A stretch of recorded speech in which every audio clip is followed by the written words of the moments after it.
अस्सलाम वालेकुम, hope so you all are fine. तो आज का जो वीडियो है ये इस बारे में है कि सिनैप्सिस की जो प्रेजेंटेशन है, इंटरनल प्रेजेंटेशन होती है, ये कैसे प्रिपेयर करनी है। राइट, लाइक आप एमएस के स्टूडेंट्स हैं या ऐसे, तो ऐसा होता है कि आप सिनैप्सिस सबमिट करते हैं तो उसके बाद आपकी इंटरनल प्रेजेंटेशंस होती है, तो आपने उसको अपने सिनैप्सिस को प्रेजेंट करना होता है। राइट, तो इसकी प्रेजेंटेशन कैसे बनानी है, इसमें क्या क्या चीज़ें ऐड करनी है, ठीक है, तो आज की वीडियो में हम इस बारे में जानेंगे।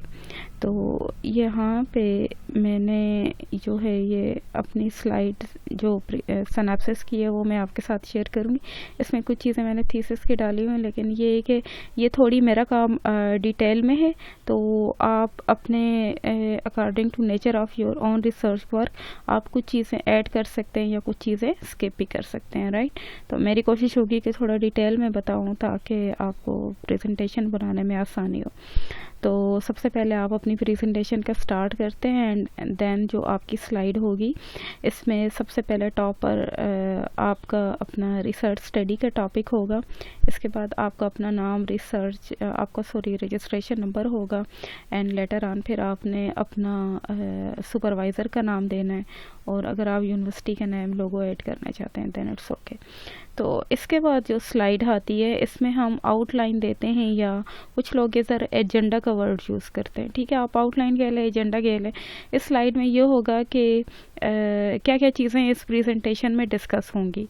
राइट, तो सबसे पहले इंट्रोडक्शन आता है कि इंट्रोडक्शन में यही होगा कि आपकी जो रिसर्च स्टडी है उसका क्या इंट्रोडक्शन है। मींस सबसे पहले ये होगा कि आप किस एरिया में काम कर रहे हैं, उस एरिया में इश्यूज़ क्या हैं। राइट, उसके बाद फिर हम लिटरेचर रिव्यू पर आएंगे। लिटरेचर रिव्यू के बाद मोटिवेशन है, मोटिवेशन, प्रॉब्लम स्टेटमेंट के बाद हम क्या चीज़ डिस्कस करते हैं, रिसर्च क्वेश्चंस के बाद aims and objectives and then methodology, फिर टूल कौन सा यूज़ किया है एंड बिब्लियोग्राफी।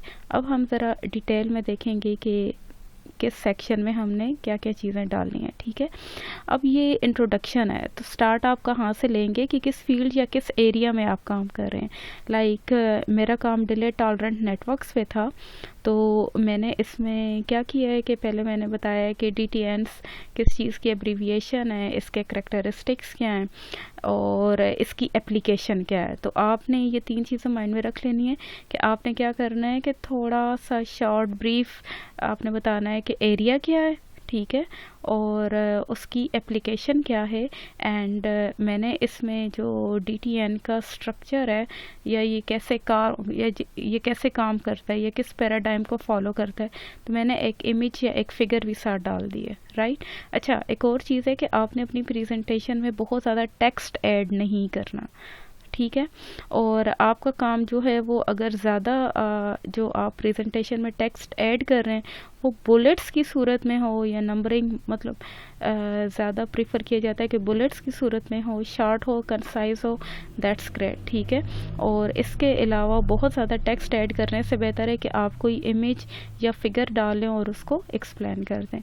तो हमारे टीचर हैं डॉक्टर सऊद, उन्होंने बताया था कि प्रेजेंटेशन में 6x6 का फार्मूला यूज़ होता है। मीन्स कि एक जो स्लाइड है इसमें 6 लाइन्स हों और एक लाइन में 6 वर्ड्स हों।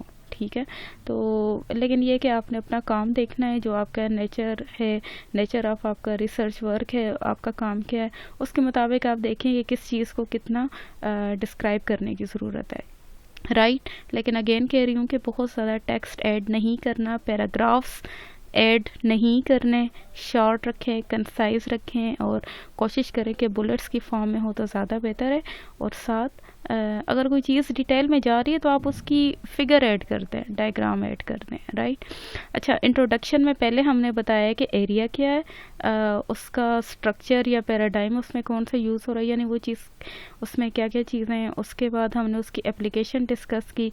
अब ये इंट्रोडक्शन कंटिन्यू है। ठीक है, अब हमने उस एरिया फील्ड का इंट्रोडक्शन देने के बाद, यानी आपने अपने काम का इंट्रोडक्शन दिया, अब ये जो जिस एरिया में आप काम कर रहे हैं इसमें प्रॉब्लम क्या है, ठीक है। जिस तरह मेरा काम DTN पर है तो threats to performance of DTN। अब DTN की परफॉर्मेंस को क्या चीज़ जो है अफेक्ट करती है, तो इसको issues of selfishness and congestion. हो सकता है आपको ये चीज़ अजीब सी लग रही है कि ये स्लाइड बड़ी खाली खाली लग रही है, ठीक है। तो अगर आप चाहें तो कुछ उसकी डेफिनेशन वगैरह भी ऐड कर दें, ठीक है। अच्छा, अब मैंने नेक्स्ट ये क्या किया है कि बजाय इसके कि बहुत मैं कोई टेक्स्ट ऐड करूं, मैंने जो कंजेशन का इशू है इसकी मैंने एक फिगर बना दी है और इस फिगर को आप एक्सप्लेन कर दें, ठीक है। फिगर को एक्सप्लेन करना आसान होता है रादर देन टेक्स्ट के, सही है। अच्छा, इसके बाद जो है आप भी अगर आपका जो प्रॉब्लम है या इशू है जिसके ऊपर आप काम कर रहे हैं तो आपने उसका अगर कोई फिगर बना लिए तो वो ज़्यादा अच्छा रहेगा। इसके बाद सेल्फिशनेस का इशू है, उसकी यहाँ पे डायग्राम आ गई है, ठीक है। इसके बाद यहाँ पे इंट्रोडक्शन का सेक्शन इधर जो प्रॉब्लम जो है उसके साथ एंड हो जाता है कि यानी प्रॉब्लम क्या है। अब आप प्रॉब्लम तक पहुंच गए, प्रॉब्लम के बाद आप लिटरेचर रिव्यू सेकंड सेक्शन पर आते हैं। लिटरेचर रिव्यू में आप ये डिस्कस करते हैं कि जिस इशू पे, जिस प्रॉब्लम पे आप काम कर रहे हैं, पास्ट में इसके ऊपर क्या काम हो चुका है, राइट। अब यहाँ पे लिटरेचर रिव्यू आप क्या करेंगे कि एक टेबल की सूरत में देंगे, ठीक है। अब चूंकि आपका सिनेप्सिस है और इसमें आप लिटरेचर रिव्यू के सेक्शन में अबाउट 10 रिसर्च पेपर्स तो आप डालेंगे, ठीक है। 10 हो गए, 15 हो गए, 20 मोर देन एनफ। 20 काफ़ी पेपर है, 20 बहुत पेपर हैं, लेकिन 10 जो हैं वो कम से कम आपके लिटरेचर सिनेप्सिस के लिटरेचर रिव्यू में पेपर्स होने चाहिए। एंड अगेन लिटरेचर रिव्यू में इस बात का ख्याल रखें कि आपके जो पेपर्स हैं वो पास्ट 5 ईयर्स या 3 ईयर्स के होने चाहिए, सही है। यानी आपका जो लिटरेचर रिव्यू है उसमें आपने लेटेस्ट स्टडी ऐड करनी है। अब ये नहीं है कि आप 10, 12, 15 साल पुराने रिसर्च पेपर्स ऐड कर रहे हैं, अच्छा। और लेकिन ये कि it depends on the nature of your work, तो आपने उस हिसाब से देख लेना है। अच्छा, ये जो पेपर है सॉरी ये जो टेबल है लिटरेचर रिव्यू का, इसमें कुछ कॉलम्स जो हैं वो आपने मस्ट डालने हैं, ठीक है। अच्छा, इसमें आपने पेपर का नाम क्या है, किस ईयर में ये पब्लिश हुआ है, अगर आप चाहें तो जर्नल का नाम भी लिखते हैं, जिस तरह IEEE और स्प्रिंगर या जो भी है आप उसका नाम जो है वो टेलर एंड स्विफ्ट आप ऐड कर सकते हैं। लेकिन ये है कि अगर आप चीज़ें शार्ट करना चाहते हैं दैट्स ओके। फिर आगे मैंने तो डिस्क्रिप्शन लिखी है, लेकिन आप टेक्निक यूज्ड या प्रोपोज्ड मेथडोलॉजी, यानी इस पेपर में काम क्या हुआ है या क्या स्कीम प्रोपोज की गई, या प्रोपोज स्कीम आप कोई भी इसका नाम दे सकते हैं, राइट। इसके बाद की पैरामीटर्स, ठीक है। इस रिसर्च पेपर के जो की पैरामीटर्स हैं वो कौन से हैं। इसके बाद क्या आता है जी, लिमिटेशंस आती हैं, लाइक ये जो रिसर्च पेपर है इसकी लिमिटेशंस क्या हैं। अगर आप इसकी स्ट्रेंथ भी ऐड कर देते हैं दैट्स गुड, लेकिन आप स्ट्रेंथ ऐड नहीं भी करते तो आपने लिमिटेशंस लाजमी बतानी है, क्योंकि लिटरेचर रिव्यू में आप बताएंगे कि इस पेपर में ये काम जो है, जो प्रॉब्लम हमने इसके ऊपर काम किया है, तो रिलेटेड वर्क में क्या है कि ये काम पहले हुआ है लेकिन उसमें ये लिमिटेशंस थी, ये काम ऐसे हुआ है फ्लॉ रिसर्च पेपर में लेकिन इसकी लिमिटेशंस हैं। यानी इन सारी लिमिटेशंस के बाद एंड में जाके आप बताएंगे कि क्यों आपको इस इशू पर काम करने की ज़रूरत महसूस हुई, जबकि ऑलरेडी अगर इसके ऊपर लिटरेचर में काम मौजूद है, ठीक है। तो here from literature review you justify the need कि आप इस इशू पे काम क्यों कर रहे हैं, सही है। अच्छा, अब मैंने इस तरह किया है कि मैंने तो 10 के 10 जो पेपर्स हैं इनके टेबल बना दिए, लेकिन चूंकि सिनेप्सिस में चीज़ें ज़रा ब्रीफ और शार्ट होती हैं, तो अगर आप 10 के 10 या 14 जितने भी आपके पेपर हैं उनका आप टेबल बना सकते हैं, दैट्स गुड। नहीं बना सकते, जो लेटेस्ट या पास्ट 5 ईयर्स के पेपर है आप जस्ट 5 पेपर्स का भी ना टेबल बना दें, दैट्स ओके, ठीक है। तो आप क्या करेंगे, जिस तरह अभी 2020 चल रहा है तो आपने 2019, 2018, 2017 जो भी आपके लास्ट 3 या 5 साल के जो भी पेपर्स हैं, तो आप 5 रिसर्च पेपर्स का भी टेबल बना सकते हैं लिटरेचर रिव्यू में ऐड करने के लिए, राइट। लेकिन याद रखिए इसमें आपने लिमिटेशंस लाजमी ऐड करनी है, पैरामीटर्स लाजमी बताने और कौन सी स्कीम यूज़ हुई है और ईयर भी बताना है। अच्छा, अब ये होता है कि थोड़ी सी एक बात रह गई है कि मैंने ऊपर एक चीज़ आपने देखी थी कि मैंने आउटलाइन में बिब्लियोग्राफी ऐड की हुई है। तो बिब्लियोग्राफी में क्या होता है कि आप उसके रेफरेंसेस भी प्रेजेंटेशन के एंड में ऐड कर देते हैं कि अगर लिटरेचर रिव्यू में जो आपको एवेलुएटर्स होते हैं, जो आपकी प्रेजेंटेशन सुनने वाले लोग होते हैं, टीचर्स होते हैं, वो आपसे कुछ क्वेश्चंस करते हैं कि फ़लाँ पेपर है, ये इसका ऑथर कौन है, या क्या कहना चाहिए, किस जर्नल में पब्लिश हुआ है, ये जो भी है, किस ईयर में। तो ये सारी डिटेल्स उधर रेफरेंसेस में होती हैं, तो आप कुछ मेमोराइज़ करने की ज़रूरत नहीं है, आप वहाँ से उनको बता सकते हैं। ठीक है, इसके बाद हम आते हैं जी मोटिवेशंस पे। लाइक इंट्रोडक्शन बता दिया, इंट्रोडक्शन में इश्यूज़ बता दिए, इसके बाद लिटरेचर रिव्यू भी बता दिया कि पास्ट में इस इश्यूज़ पे क्या क्या काम हुआ है, ठीक है, या इस फील्ड में कौन सा काम हुआ है। इसके बाद हम मोटिवेशन पर आते हैं कि what is the motivation, what is the reason behind you are working on this issue और दिस प्रॉब्लम। ठीक है, तो यहाँ पे आपने जिसे कहते हैं ना कि बताना है कि what is the need, why are you working on this problem. ठीक है, तो व्हाट इज़ द मोटिवेशन। अब अगर जो मैंने मोटिवेशन लिखी है तो इसमें आपने क्या चीज़ बतानी है कि आपने थोड़ा सा अगेन इशू को बताना है। ठीक है, अब आपने बताना है कि ये जो लिटरेचर में जो इतनी सारी चीज़ें आपने लिटरेचर स्टडी किया है, इसमें से किस चीज़ ने आपको मोटिवेट किया इस इशू पे काम करने में, मींस कि आप किस इशू पे काम कर रहे हैं। ठीक है, इस तरह फॉर एग्जांपल मैंने बताया कि सेल्फिशनेस और कंजेशन पे मेरा काम है, तो मैंने बताया कि सेल्फिशनेस और कंजेशन ये आपस में कोरिलेटेड हैं, या आपस में इंटर डिपेंडेंट हैं। ठीक है, तो अब ये बात है कि लिटरेचर में सेल्फिशनेस और कंजेशन पर अलग अलग काम हुआ है। ठीक है, अब वो चीज़ें मतलब मैं उस डिटेल में नहीं जाती कि उनमें क्या क्या उसकी लिमिटेशंस थी। अच्छा, लेकिन मतलब की बात क्या है कि दोनों आपस में इंटर रिलेटेड है। अब इन दोनों को एक नेटवर्क की ऑप्टिमल परफॉर्मेंस अचीव करने के लिए इन दोनों इश्यूज़ को इकट्ठा टुगेदर रिजॉल्व करने की ज़रूरत होती है। ठीक है, और इसके अलावा जो DTN की एप्लीकेशन है डिज़ास्टर सिनेरियो में, इसमें पैकेट डिलीवरी और एक्टिव नेटवर्क कम्युनिकेशन जो है ये हाईली डिज़ायरेबल है। राइट, अब यहाँ पे 3 पॉइंट हो गए कि आपने शॉर्ट सा मोटिवेशन में बताना है इशू। अच्छा, अब ये जो इशू है ये चीज़ों को अफेक्ट कैसे कर रहा है। अच्छा, इसके बाद जो है what is desirable, what you want to do। ठीक है, and what is the hindrance in achieving the desirable। ठीक है, तो so in said proposed study it is endeavored to address the issue of selfishness along with congestion keeping in view the application of DTN in emergency evacuation। यानी ये आपने बताया कि अब ये जो आपकी proposed study है इसमें आप क्या करने वाले हैं कि सेल्फिशनेस को कंजेशन के साथ आप इमरजेंसी सिनेरियो में इस इशू को एड्रेस करना है। ये आपकी मोटिवेशन हो जाएगी। दोबारा बता रही हूँ, मोटिवेशन में क्या होता है, शॉर्ट्स ऑफ प्रॉब्लम। अच्छा, प्रॉब्लम की थोड़ा सा डिस्क्राइब किया और इसके बाद व्हाट इज़ डिज़ायरेबल। ठीक है, and then what is the hindrance in achieving that desirable thing.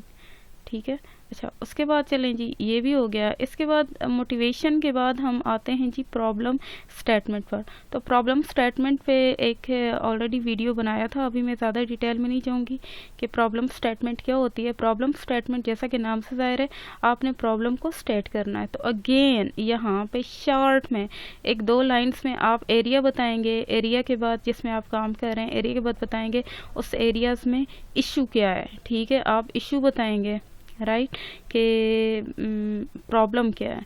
जिस तरह delivery overhead latency are greatly affected by these problems and diminish the performance of network resultantly in order to resolve the issue of congestion along with selfishness such scheme is needed which can cope with these both issues together. ठीक है, तो problem statement में क्या है, दोबारा बता रही हूँ, फील्ड या एरिया, उस फील्ड या एरिया में इश्यूज़ और उन इश्यूज़ को क्या कहते हैं कि उन इश्यूज़ को रिजॉल्व करने के लिए कोई मतलब सॉल्यूशन क्या होना चाहिए, या what is the ideal, what you want to do, what you want to achieve. ठीक है, ये प्रॉब्लम स्टेटमेंट होगी।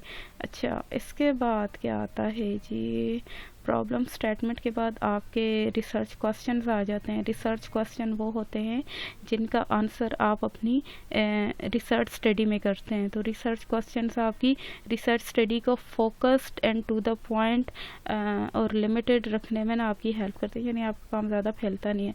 अब रिसर्च क्वेश्चंस पर भी मैंने एक वीडियो बनाया था, तो वो जो है मैं उसका जो लिंक है वो भी ऐड कर दूँगी।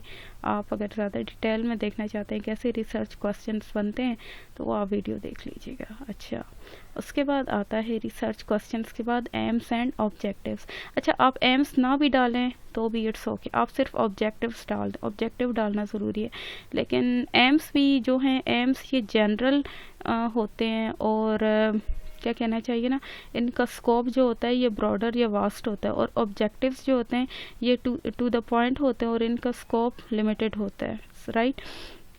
जिस तरह मेरा अगर काम है तो उसमें मैंने एम्स में क्या डाला है कि कंजेशन के प्रॉब्लम को सॉल्व करना और मतलब बफर लेवल पे कंजेशन को मिटिगेट करना और नोट्स के दरमियान जो मतलब नोट्स के अमंग जो कोऑपरेशन है उसको सीख करना, ये मेरे एम्स में। अब ऑब्जेक्टिव्स में मैंने ये मतलब किस चीज़ को डिस्कस किया, की पैरामीटर्स को, यानी कौन कौन से पैरामीटर्स हैं जिनके ऊपर हम काम कर रहे हैं, या कौन से पैरामीटर्स हैं जिनको की पैरामीटर्स जिनको इम्प्रूव करने की ज़रूरत है। For example delivery ratio improve करने की ज़रूरत है। इसी तरह अगर ओवरहेड एक पैरामीटर है तो उसको रिड्यूस किया, इस तरह एनर्जी और लेटेंसी का इम्पैक्ट मालूम किया है। तो ये 4 हमारे क्या हैं, पैरामीटर्स हैं। तो इन पैरामीटर्स के ऊपर जो है ना, किसी को हमने इम्प्रूव करना है, किसी को क्या कहते हैं कि रिड्यूस करना है, किसी का इम्पैक्ट मालूम करना है, राइट। अच्छा, और अगर आप करना चाहें तो कर लें। लाइक आपने एक सिनेरियो बताना है नेक्स्ट प्रेजेंटेशन में कि आपका काम किस सिनेरियो में होगा। जिस तरह मेरा इमरजेंसी सिनेरियो मैंने उसकी एक इमेज या फिगर बना दी है, लेकिन चूंकि आपका सिनेप्सिस का काम जो है वो अभी इनिशियल लेवल, स्टार्टिंग लेवल पर है, अगर आपने सिनेरियो, जिस सिनेरियो में आप काम कर रहे हो उसकी कोई इमेज या पिक्चर नहीं बनाई तो भी इट्स ओके। अब नेक्स्ट जो काम है इसमें मैंने ऑन साइट एक्टर्स और लोकेशन बताई है जिसमें इवैक्यूएशन ऑपरेशन परफॉर्म होगा। क्योंकि ये मेरे काम की रिक्वायरमेंट थी, मैंने डाली है। अगर आपका काम मेरे काम से कुछ मतलब रिलेट करता है तो आप ही ऐसी कोई फिगर जो है डाल दें, अदरवाइज़ आप ये देखें कि कहने का मतलब ये है कि आप इसके बाद सिनेरियो, जिस सिनेरियो में आप काम कर रहे हैं आप वो ऐड कर दें अगर आपके काम में कोई ऐसी चीज़ है, ठीक है। इसके बाद ये प्रोपोज मेथडोलॉजी आ जाती है। अब प्रोपोज मेथडोलॉजी का जो सेक्शन है, सिनेप्सिस में आपका काम अभी स्टार्ट हुआ होता है, अभी जैसे कहते हैं ना कि वो इतने डिवेल्प नहीं होता, तो आप खुद से ये एक्सपेक्ट ना करें कि आपकी मेथडोलॉजी बहुत डिटेल में और फुल होनी चाहिए, ठीक है। लेकिन आपने एक फ्रेमवर्क मेथडोलॉजी में बता देना है कि आप करने क्या जा रहे हैं, हाँ, what you are going to propose और what step you will take in order to resolve the issue you have chosen, ठीक है। तो इसमें आप इस तरह करें कि बेहतर यही होता है कि अगर आपको ज़रूरत है तो टेक्स्ट वगैरह डाल दें, ये स्टेप्स में आप लिख दें, ठीक है। और या फिर ऐसा करें कि आप कोई एल्गोरिदम, अगर कंप्यूटर साइंस के आप स्टूडेंट्स हैं तो कोई आप एल्गोरिदम यूज़ कर लें, या कोई आप उसका क्या कहना चाहते हैं कि कोई फ्लो चार्ट्स वगैरह हैं, या वो आप ऐड कर दें। इन सिंपल वर्ड्स आप कौन से स्टेप्स लेना चाह रहे हैं, आई मीन टू से कौन कौन से स्टेप्स होंगे जो आप अपनी प्रोपोज मेथडोलॉजी में फॉलो करेंगे। तो जो आप अपना वर्क फ्लो है उसको आप टेक्स्ट की सूरत में, स्टेप्स की सूरत में बता दें, या फिर उसका कोई फिगर बना दें या कोई इमेज बना दें in the form of flow chart और सो। तो अब ये मतलब मेरा जो काम था उसमें मैंने पहले, अगर आप कंप्यूटर साइंस स्टूडेंट्स हैं तो उसमें आप एल्गोरिदम बता दें, ठीक है। इसके बाद जो मेरी प्रपोज स्कीम है तो उसकी मैंने एक फ़िगर बना दी है, राइट। अच्छा, इसके बाद चूँकि मेरे काम में काफ़ी एल्गोरिदम्स थे तो मैंने एल्गोरिदम्स और साथ उनके फ़्लो चार्ट। अब ये देखें मैंने क्या किया, एल्गोरिदम्स एंड फ्लो चार्ट। अच्छा, कोशिश करें कि आप जो है वही बात मैं दोबारा रिपीट कर रही हूँ कि टेक्स्ट ज़्यादा ना डालें, क्योंकि इमेजेस या डायग्राम्स को एक्सप्लेन करना आसान होता है। एंड वन थिंग इज़, जब आप प्रेजेंटेशन दे रहे होते हैं तो you are on the driving seat, right. आपने अपनी प्रेजेंटेशन में कभी वो चीज़ नहीं डालनी जिसके बारे में आप खुद क्लियर नहीं है, ठीक है। और अगर आप बहुत ज़्यादा टेक्स्ट डालेंगे तो बाज़ औक़ात किसी एक वर्ड को लेकर भी टीचर, एवेल्यूएटर या जो असेसमेंट के लिए लोग होते हैं वो आपसे क्वेश्चन पे क्वेश्चंस करना शुरू कर देते हैं और वो क्वेश्चंस को कहाँ से कहाँ ले जाते हैं, राइट। तो आपने टू द पॉइंट रहना है और आपने वो चीज़ें जिसे कहते हैं ना, कोई ऐसी चीज़ लेकर नहीं जानी जिसके बारे में आपको नॉलेज नहीं है। मे भी आपको लगता हो कि ये चीज़ मुझे अपनी प्रेजेंटेशन में डालनी चाहिए, मेरी प्रेजेंटेशन बड़ी अच्छी हो जाएगी, लेकिन अगर आप उसको एक्सप्लेन नहीं कर सकते तो मेरी सजेशन है कि आप वो कभी भी प्रेजेंटेशन में चीज़ें न डालें। और अगर आप इमेजेस जो हैं, फिगर्स हैं, वो डालते हैं तो ज़्यादा बेहतर रहेंगी, क्योंकि उनको एक्सप्लेन करना आपके अपने हाथ में होता है, ठीक है। अब ये देखें एल्गोरिदम फ्लो चार्ट ये मैंने डाले हैं, सही है। अब मेथडोलॉजी की आपकी 3-4 स्लाइड्स भी हो जाती हैं, 3 भी हो जाती हैं, दैट्स इनफ। और अभी आप सिनेप्सिस पे काम कर रहे हैं तो इसमें आपका काम अभी इतनी डिटेल में नहीं होगा, राइट। इसके बाद हम आते हैं कि टूल टू बी यूज्ड। अब आपने टूल कौन सा यूज़ करना है। अगर आप कंप्यूटर साइंस के स्टूडेंट्स हैं तो आप कोई ना कोई टूल, कोई सिमुलेटर वगैरह यूज़ कर रहे होंगे, ठीक है। अगर हार्डवेयर पे कोई काम है तो मैं भी एमुलेटर या कुछ भी ऐसा यूज़ करें, तो यानी आपने टूल कौन सा यूज़ करना है, तो आपने टूल बताना है।